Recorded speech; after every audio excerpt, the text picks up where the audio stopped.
하나님께서는 천지를 창조하셨습니다. 창세기 1장 1절에서 태초에 하나님이 천지를 창조하시니라 라고 말씀합니다. 여기서 하나님은 엘로힘 하나님입니다. 위대하고 능력의 하나님을 엘로힘 하나님이라고 말합니다. 이 하나님께서 천지를 창조하셨습니다. 그 하늘과 그 땅을 창조하셨습니다. 이것은 무에서 유로 창조하신 것이며 또 순간적으로 절대적으로 창조하신 것을 말하는 것입니다. 하나님께서는 천지를 창조하셨습니다. 온 우주와 지구를 만드셨습니다. 그런데 하나님께서 천지를 창조하실 때의 지구의 상태는 2절에서 땅이 혼돈하고 공허하며 라고 말합니다.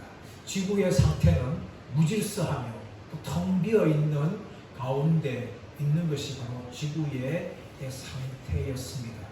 하나님께서는 그렇게 이 지구에 있는 모든 것을 창조하시는데 이 창조하시는 내용이 이제 3절 이하에서 나오고 있습니다. 첫째 날은 하나님께서 빛과 어두움을 창조하십니다. 둘째 날은 궁창을 창조하셔서 궁창 위의 물과 궁창 아래의 물로 나누셨습니다.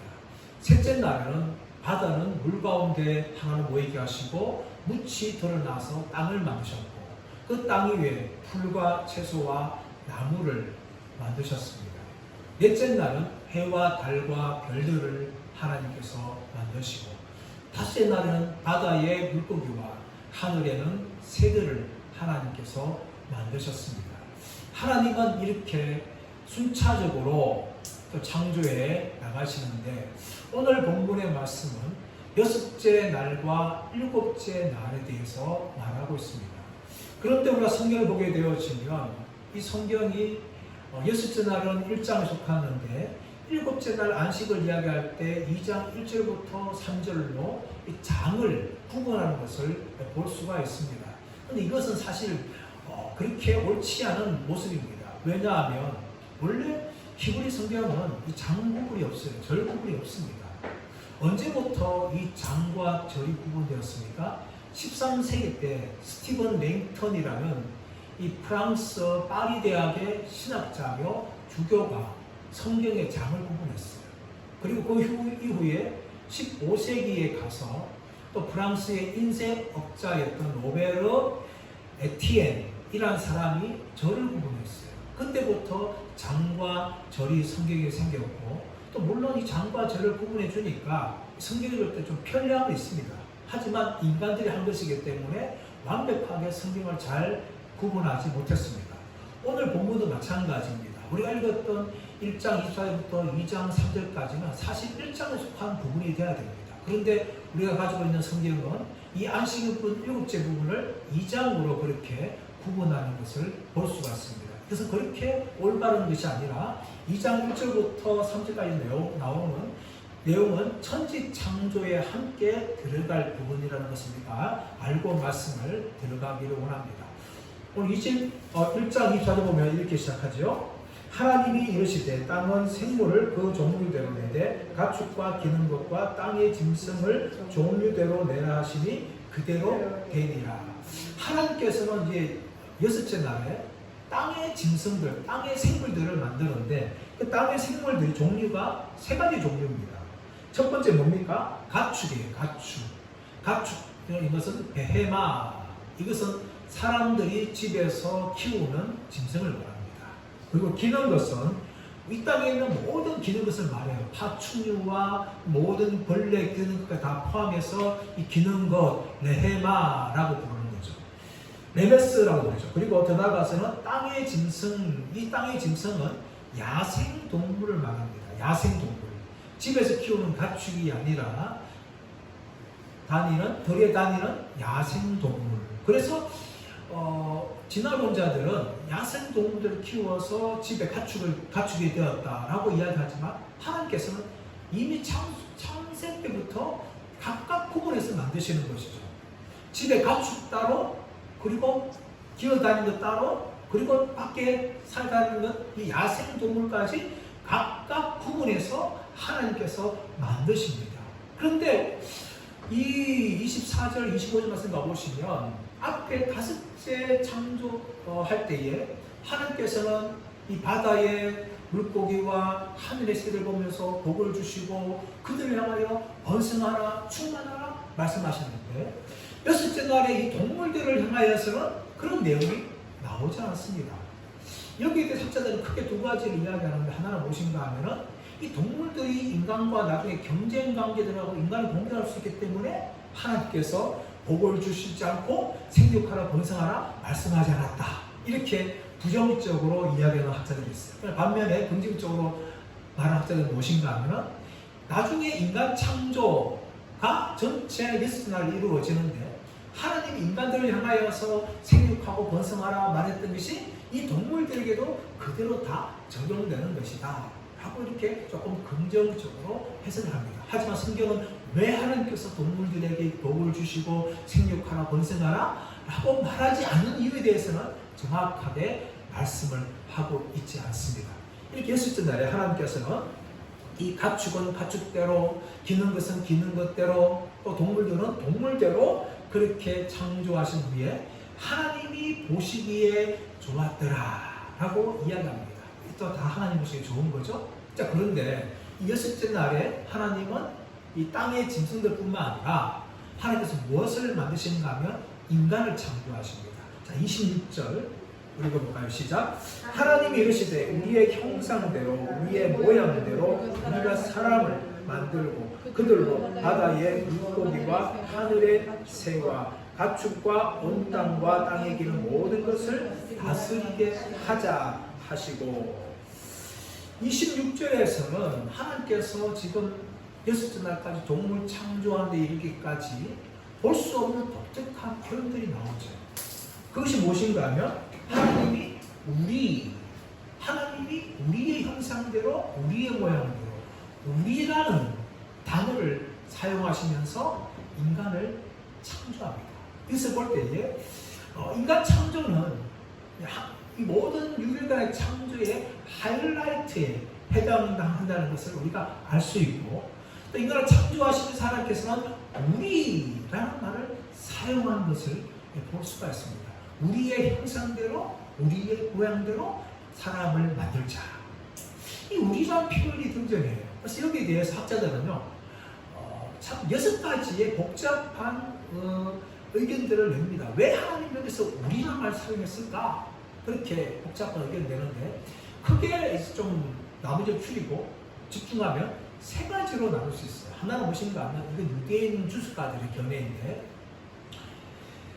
이 견해에 따르면 하나님께서 자기를 향하여 우리라고 부르는 것은 천사들 앞에서 천사들과 협의하기 위해서 하나님이 우리라는 단어를 사용했다. 이게 유대인 주석가들의 의견이에요. 또 하나는 오늘날 조직신학자들 또 개혁주의자들의 이 견해인데 이것은 삼일체 하나님을 말하는 것이다. 또 한편의 학자들은 무엇인가 하면 하나님이 스스로를 향하여서 말했기 때문에 우리라고 사용했다. 이렇게 크게 3가지의 의견을 말하는데 저는 두 번째 이 우리라는 표현은 삼일체 하나님에 대한 표현이라고 저는 믿습니다. 그런데 문제는 뭔가 하면 이렇게 삼일체 하나님이라고 얘기할 때에 과연 그렇다면 모세가 이 창세기를 기록하면서 삼일체 하나님께서 알았을까? 라는 의문이에요. 왜냐하면 모세가 이 창세기를 기록할 때에 는 다심론의 우상 숭배라고 있는 그 사회 속에서 여호와 하나님이 유일하신 하나님이다 라는 것을 말하기 위해서 이 창세기를 기록했어요. 그렇다면 모세는 사실 신학적으로 봤을 때 아직까지는 하나님이 삼일체 하나님이라는 것을 몰랐을 수도 있다는 것을 우리가 알아야 됩니다. 하지만 왜 이것이 삼일체 하나님이라고 볼 수 있는가 하면 성경은 곳곳에서 삼일체 하나님에 대해서 말씀하고 있어요. 그리고 창세기 1장 2절에도 하나님이시는 하나님의 영은 수면에 운행하시니라. 이미 창세기 1장 2절부터 하나님 영이 등장하고 있고 그러다 보면 성령이 모세는 인간이라서 잘 알지 못하지만 하나님의 감독에 의해서 모세가 기록한 것이기 때문에 이것은 삼일체 하나님이라고 해석해도 무방하다 하고 볼 수 있어요. 그래서 저는 개인적으로 이 우리라는 표현은 삼일체 하나님이라고 저는 믿습니다. 자, 그런데 또 한 가지 의문이 있어요. 그것이 무엇인가 하면 우리의 형상대로, 우리의 모양대로 사람을 만들자. 하나님은 영이세요. 영이기 때문에 하나님 모양이 없죠. 우리같이 몸이 없으세요. 눈을 볼 수 있는 분이 아니에요. 그렇다면 이 형상과 모양이 무엇이냐? 여기에 대해서 신학자들은 복잡하게 많은 것들을 이야기합니다. 개혁주의 신학에서는 이것이 하나님의 의와 거룩을 나타낸다 라고도 이야기하고 있지만 사실 이 창세기에서 봤을 때는 그것이라고 말하기는 사실 어려운 부분이에요. 이 형상과 모양은요, 히브리어는 다릅니다. 형상은 첼레, 모양은 데무트, 단어는 달라요. 하지만 많은 학자가 동의하는 건 무엇인가 하면 비록 단어는 다르지만 거의 똑같은 의미다 라는 것에는 많은 학자들이 동의를 합니다. 그렇다면 형상이라는 것만 아니면 모양을 추측할 수 있어요. 형상이라는 것은 그 두 가지입니다. 하나는 신의 우상, 신의 형상을 말할 때 이 단어가 사용됐어요. 우상들은요, 신의 본질을 드러내는 존재입니다. 그래서 고대 근동 사람들이 우상을 신이라고 숭배했어요. 하지만 우상은 신인 자체가 아니기 때문에 신의 능력이 없죠. 그러나 신이 그 우상을 통해서 일을 하는 겁니다. 이게 우상이에요. 마찬가지로 우리 인간도 하나님의 능력이 없어요. 하지만 하나님께서는 그 능력을 가지고 우리 인간 중에서 일하시죠. 이게 첫 번째 형상의 의미고, 두 번째는 이 왕의 의미를 가지고 있어요. 고대 근동에서는 왕들을 향하여 신의 형상이라고 불렀습니다. 왕들 스스로 일반 백성들과 차별하죠. 애굽에서나 아수르에서나 이 왕들이 자신은 신의 아들, 신의 형상이라 부르면서 일반 백성들과 철저하게 차별합니다. 그러나 성경은 뭡니까? 우리 인간이 어떤 존재라고요? 왕 같은 존재라는 거예요.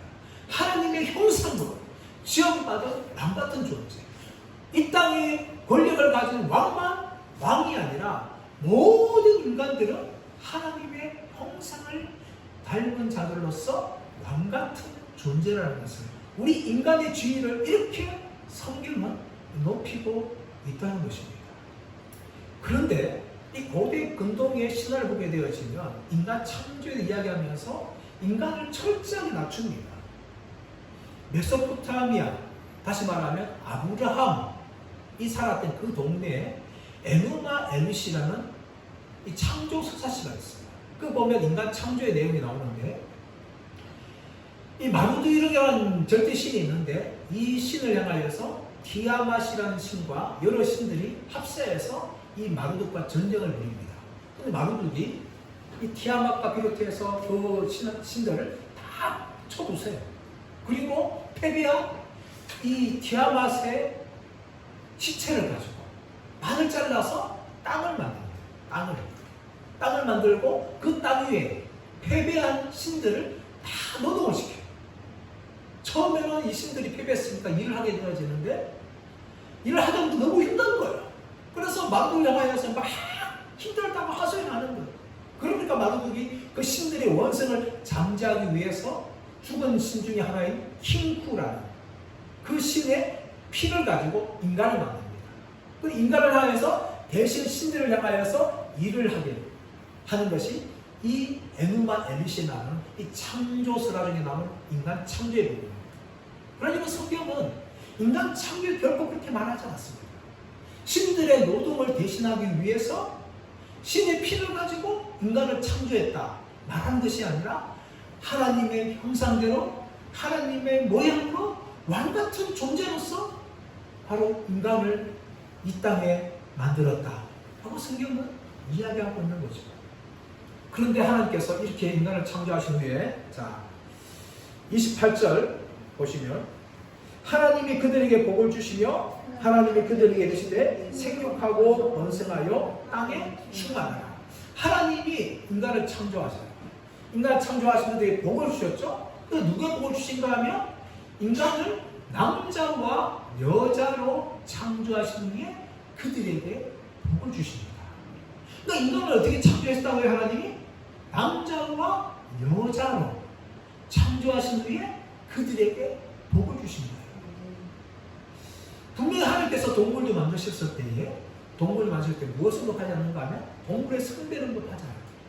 그런데 인간을 창조할 때만이 하나님이 남자와 여자로 창조하셨다. 그렇게 명확하게 구분하고 있습니다. 그러므로 오늘날 어떤 사람이 나는 양성애자다. 내 몸 안에 남자와 여자를 다 가지고 있다. 이렇게 주장하는 것은 정신나간 짓이에요. 또한 남자로 태어났는데 자기가 여자로 느끼는 거야. 그러면서 여성으로 트랜스젠더한 거야. 여자로 태어났는데 자기가 남자로 생각하면서 남자로 트랜스젠더하는 것도 하나님의 이 창조 원리에 명백하게 위반하는 범죄입니다. 성경 분명히 하나님께서 남자와 여자로 명확하게 구분하여서 창조하셨고 그리고 그들에게 복을 주셨다라고 이야기합니다. 그 복을 주시면서 하신 말이 뭐예요? 생육하고 번성하라 땅에 충만하라. 하나님께서 이렇게 인간의 복을 주시며 생육하고 번성하라 땅에 충만하라 라고 말씀하셨습니다. 그러므로 우리는요 이 땅에 태어난 모든 인간을 보면서 하나님의 복을 받은 존재라는 것을 우리는 알아야 합니다. 부모가 자식을 낳을 때 어느 부모가 어느 엄마가 자식 낳은 자식 보고 이 죽을 놈아 왜 태어났니? 하나도 없습니다. 물론 상황이 어려워서 그렇게 하소연하는 분도 계시지만 원수는 다 자기가 낳은 자식을 향하여서 축복하죠. 이 땅에서 잘 되길 바란다. 네가 성공하길 바란다.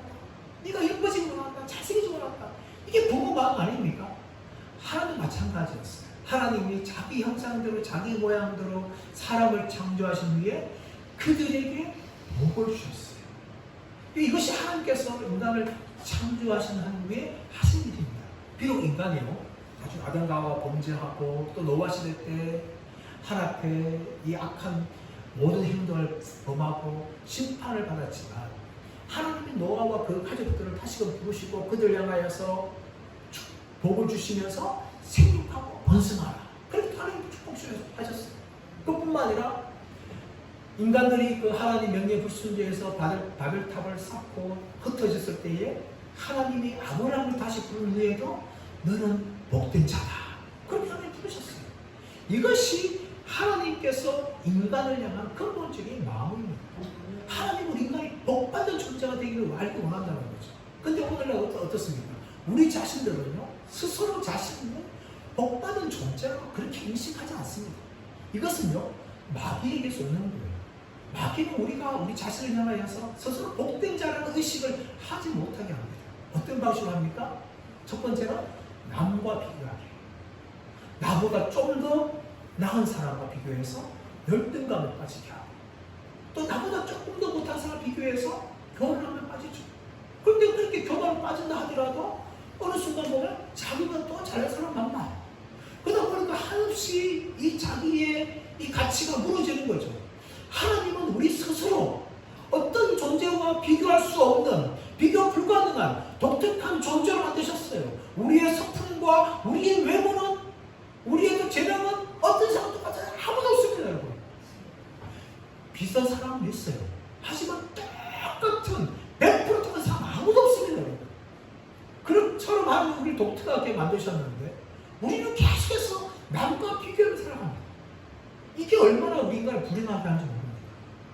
또 한 가지 무엇인가 하면 자기 스스로 자기 안의 장점과 재능을 보는 것이 아니라 부족함과 열등감만을 계속해 보는 거죠.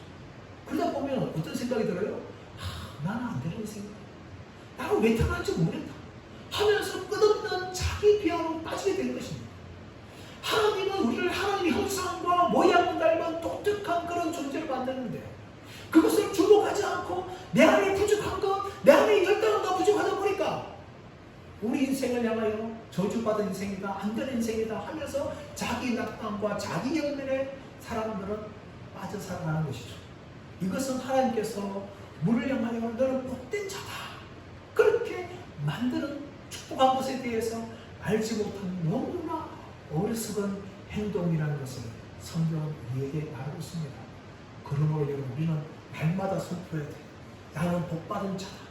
하나님께서 창조할 때부터 인간을 향하여서 복 주셨고, 예수 그리스도를 믿어 말미암아 하나님의 자녀가 되는 이 놀라운 복을 내가 누리고 있다 하면서 날마다 우리 자신들을 향하여 선포해야 돼.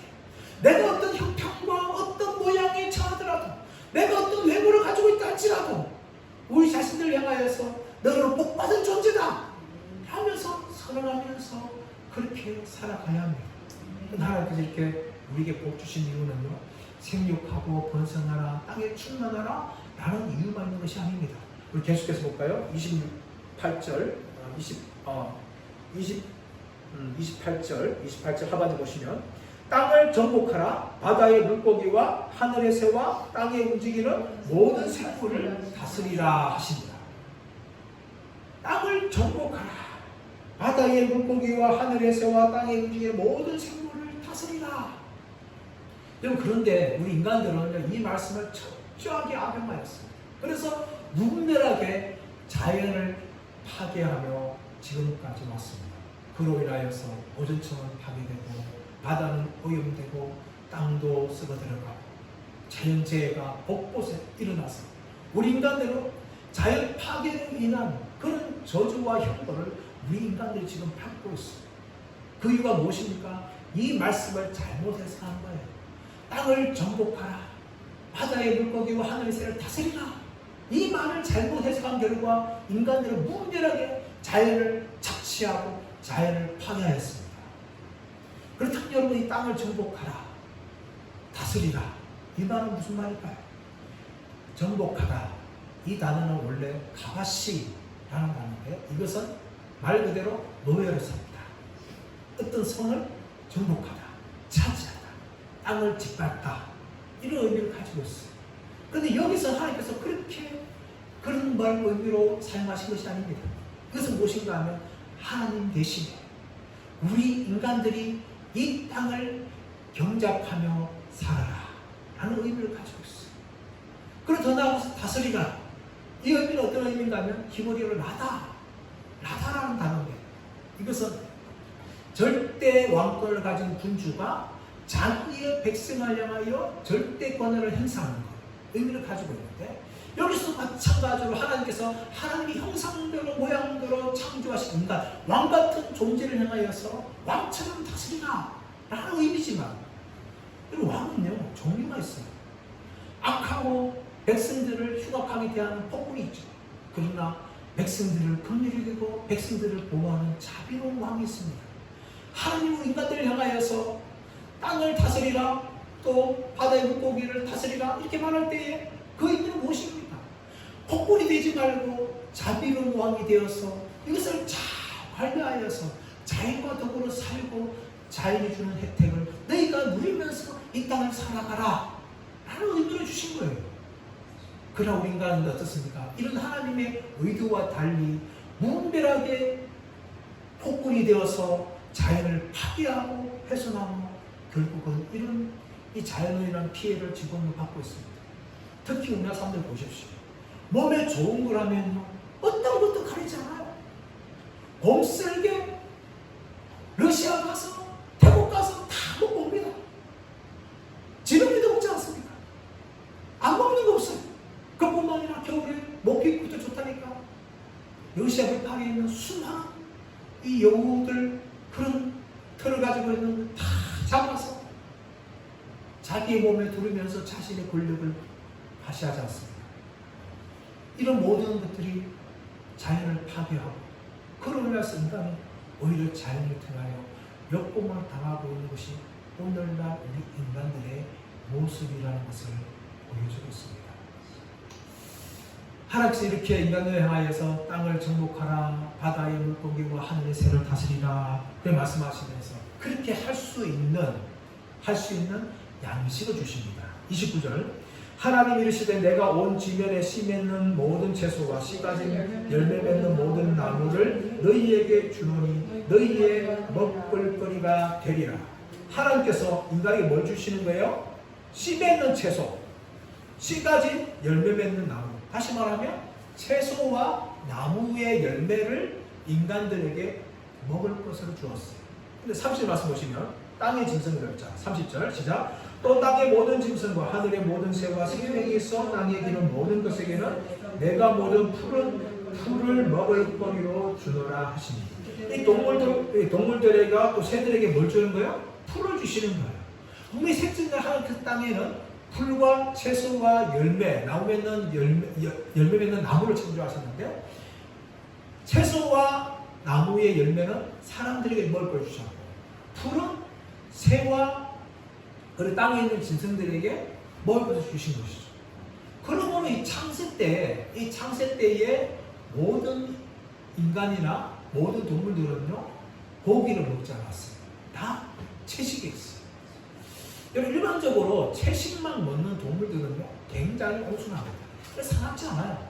물론 좀 사나울 때 있긴 있지만 대부분 다 온순하며 서로 어울려 삽니다. 다른 동물 해치지 않아요. 근데 고기를 먹으면 달라지는 거죠. 이 창조 때에 모든 생물들은 다 풀과 나무를 먹었어요. 열매를 먹었어요.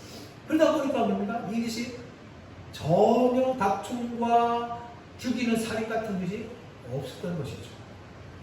여기에 대해서 이사야 11장 6절 7절에서는 메시아가 다스리는 평화로운 나라에 대해서 묘사한 적이 있습니다. 이렇게 되어 있습니다. 그때 이리가 어린 양과 함께 살며 표범이 어린 염소와 함께 누우며 송아지와 어린 사자와 살찐 짐승이 함께 있어 어린아이에게 끌리며 암소와 곰이 함께 먹으며 그것들의 새끼가 함께 엎드리며 사자가 소처럼 풀을 먹을 것이며 라고 이야기합니다. 사자가 풀을 먹어요. 사자가 이 소들과 어울려 살아요. 이게 얼마나 평화로운 모습입니까? 근데 지금은 그렇지 않습니까? 동물하고 보십시오. 사자가 약한 동물들을 잡아먹는 것이 야국한 것이 이 동물의 왕국의 모습입니다.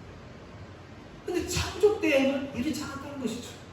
그렇다면 언제부터 우리 인간들이 이 고기를 먹게 되었을까?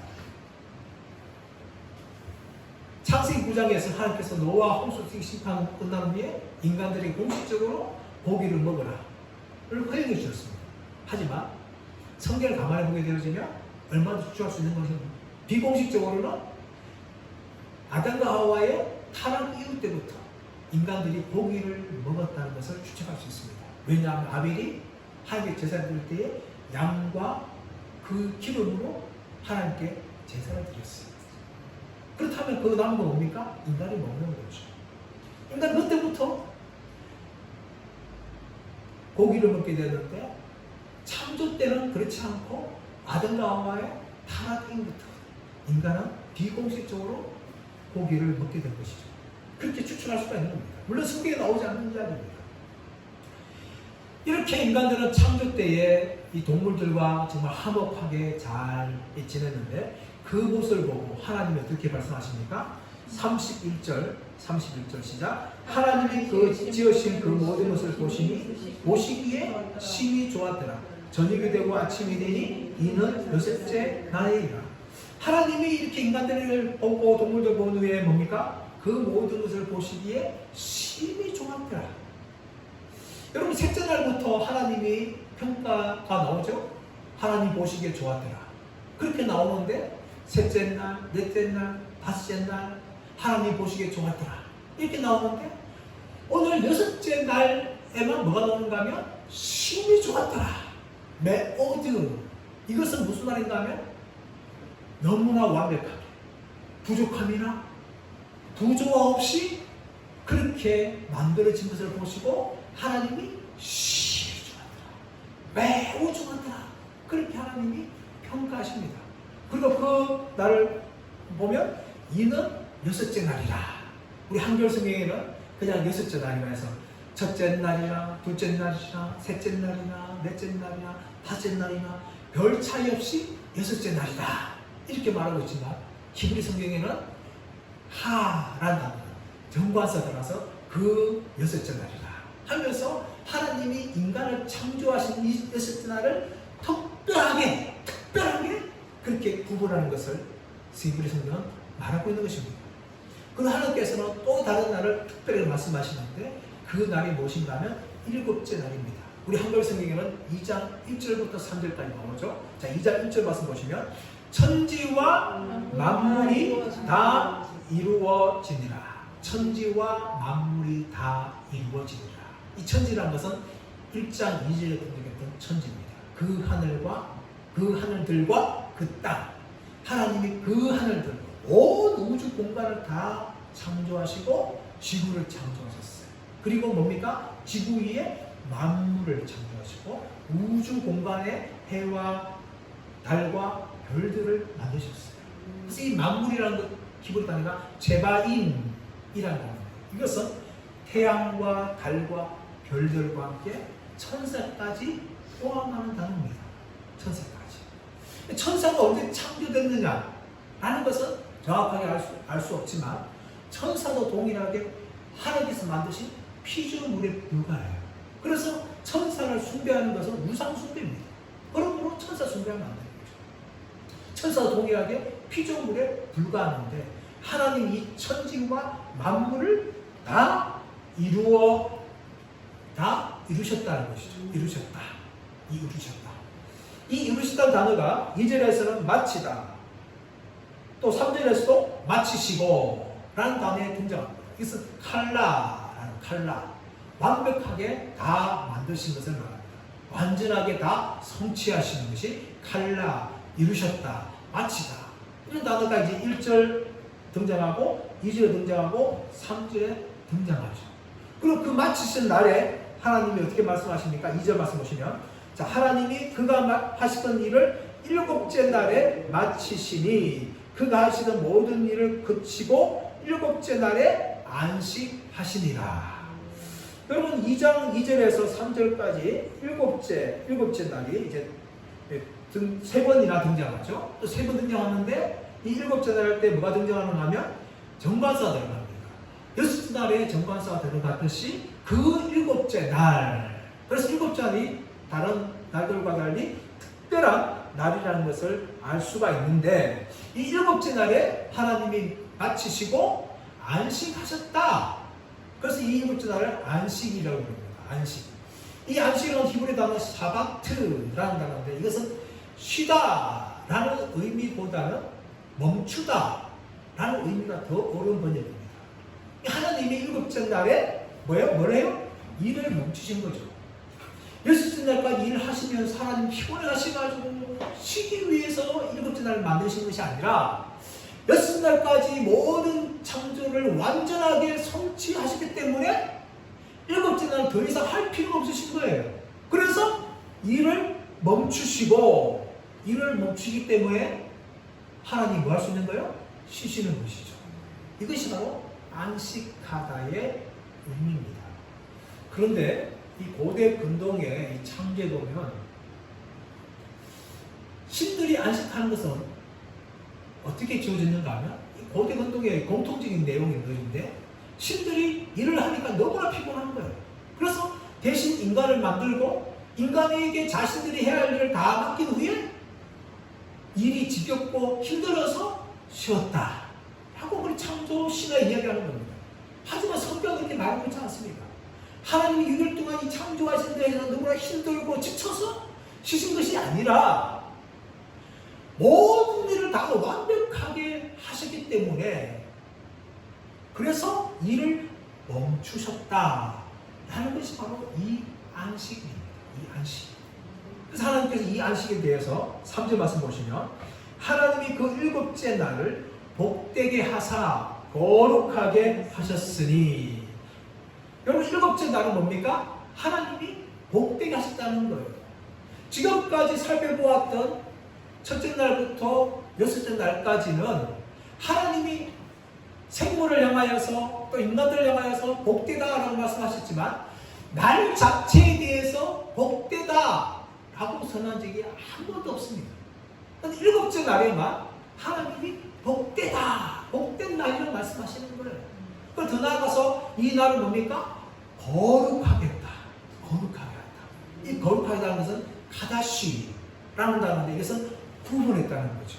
다른 6째 날과 달리 하나님이 특별하게 다른 날로 구분한 날이 7째 날이며 이 일곱째 날에 하나님이 안식하시기 때문에 유대인들은 이 안식일을 지금도 지키고 있는 것입니다.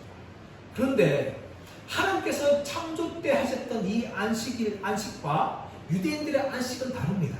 유대 안식은 출애굽에 가서 정해지는 것이죠. 그 안식의 의미가 뭡니까? 인간이 일주일 동안 일을 하면서 너무나 지치기 때문에, 하나님이 아니기 때문에 인간에게 쉼이 필요해서 하는 날이 안식일이에요. 그럼 하나님께서 창조하신 날은 하나님이 쉼이 필요해서 너무나 피곤해가지고 지쳐서 힘들어서 쉼이 필요하기 때문에 쉬는 것이 아니라, 하나님이 이걸 동안 창조한 모든 것이 너무나 완벽하기 때문에, 더 이상 할 일이 없기 때문에 일을 멈추신 것이 바로 이 일곱째 날을 이 의미하는 것입니다. 여러분, 인간들은요 안식을 해야 됩니다. 그래서 유대인들은 안식을 지키는 거지 않습니까? 근데 오늘 우리 기독교인들은 더 이상 안식을 지키지 않습니다. 우리는 무슨 날 지켜요? 주일을 지키죠. 예수님께서 부활하신 날. 예수님의 부활은 무엇을 말합니까? 새 창조를 말합니다. 새 창조를 완성하는 날이 예수님 부활하신 날이에요. 그래서 우리는 유대인들의 안식을 지키는 것이 아니라 예수님이 부활하신 날, 안식일 다음 첫날에 예수님이 부활하시기 때문에 그것을 주일로 지킵니다. 근데 오늘날 유대인들은요, 이 안식일에 여전히 매여 있어요. 그래서 안식일이 되면요, 엘리베이터에 버튼도 누르지 않습니다. 평범한데 버튼 누르지 않아요. 다 그냥 켜놓는 거예요. 이게 유대인들 안식일 지키는 방법입니다. 왜냐하면 조금만 하면 일이기 때문에. 지금도 그렇게 율법에 매여서 안식일을 지키는데, 그것은 안식일을 지키는 것이 아니라 거의 안식일의 종로로 사는 모습을 보여주는 것입니다. 예수님께서 마가복음 2장 27절 28절에서 어떻게 말씀하시는가 하면, 안식일이 사람을 위하여 있는 것이 아니요, 안식일은 사람을 위하여 있는 것이요, 사람이 안식일을 위하여 있는 것이 아니니 그러므로 인자는 안식일의 주인이라 라고 말씀합니다. 안식일은 사람을 위해 있는 거예요. 사람이 안식을 위해서 있는 것이 아니에요. 그러므로 안식일에 종교를 하면서는 안 된다는 것이죠. 안식일을 마음껏 누려야 되는데, 그 안식을 마음껏 누리기 위해서는 뭐가 필요한가 하면 안식일이 주인이신 예수를 믿어야 돼요. 그렇지 않고서는 인간은 진정한 안식을 누릴 수가 없는 것입니다. 육체의 안식도 뿐만 아니라 우리의 영혼의 안식은 바로 예수님을 만날 때에 우리에게 찾아오는 것이죠. 그러므로 율법에 매여있고 안식에 매여있는 유대인들을 향해서 수고하고 무거운 짐진 자들아 다 내려오라, 내가 너희를 쉬게 하리라 라고 예수님께서 말씀하신 것입니다. 사랑 여러분, 진정한 안식을 누리기 위해서 우리는 예수를 믿어야 됩니다. 그리고 그 안식의 주인 대신 예수님이 내 인생의 주인이 될 때에 우리의 모든 인생은 진정한 안식을 누릴 수가 있는 것입니다. 그리고 주일은요, 영적인 일을 구분하여 드리는 것입니다. 그래서 하나님을 향하여서 예배하고 우리의 영혼이 하나님과 더욱더 만나는 시간을 가지는 것이 바로 주일이라는 것입니다. 이것이 바로 창조 때 하나님이 의도하신 것입니다. 사랑하는 여러분, 우리는 안식일의 주인이신 예수 그리스도를 믿는 자들입니다. 이 예수님을 통하여서 정말 진정한 안식을 누리시고, 또 구약의 안식일이 아니라 예수님이 부활하신 그 주일에 하나님을 마음껏 예배하며 또 그 은혜를 누리며 살아가는 저와 여러분 모두가 되시기를 예수의 이름으로 축원합니다.